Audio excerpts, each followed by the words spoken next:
छोटे से गांव में एक बूढ़ा डाकिया रामू काका हर रोज अपने झोले में चिट्ठियां लेकर साइकिल से निकलता था।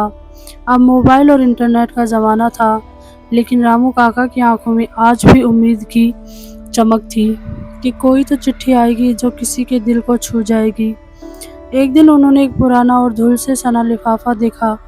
बिना पता, बिना तारीख, बस लिखा था, माँ के लिए।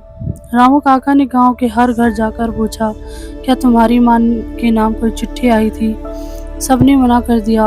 अंत में गांव के आखिरी छोर पर बनी एक टूटी झोंपड़ी में उन्होंने अकेली बैठी एक बुढ़िया औरत को देखा, शांत, थकी हुई, पर उसकी आंखें किसी का इंतजार करती हुई थी। माई, ये चिट्ठी क्या आपकी हो सकती है? रामू काका ने पूछा। बूढ़ी औरत के हाथ कांपते हुए चिट्ठी की ओर बढ़े। उन्होंने लिफाफा खोला। पढ़ते पढ़ते उनकी आंखों से आंसू बहने लगे। चिट्ठी उनके बेटे की थी, जो शहर नौकरी करने गया था और कभी लौटकर नहीं आया था। लिखा था, माँ, माफ़ करना कि इतने सालों से कोई खबर नहीं दी।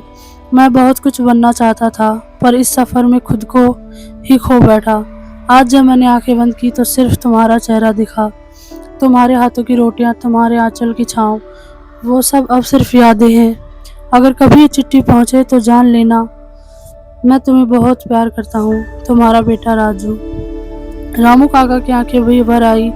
बूढ़ी माँ ने कहा, बेटा, मैंने सोचा था कि वो मुझे भूल गया है, लेकिन ये चिट्ठी मेरी ज़िंदगी का सबसे बड़ा तोहफा है।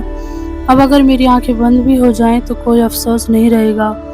उस दिन गांव के हर इंसान ने महसूस किया, रिश्ते सिर्फ साथ रहने से नहीं, बल्कि दिल से जुड़े हो रहने से जिंदा रहते हैं। इस कहानी से हमें यह सीख मिलती है, भावनाएं, प्रेम और रिश्तों की गर्मी कभी नहीं मरती। एक शब्द, एक चिट्ठी, एक संदेश किसी की पूरी दुनिया बदल सकता है।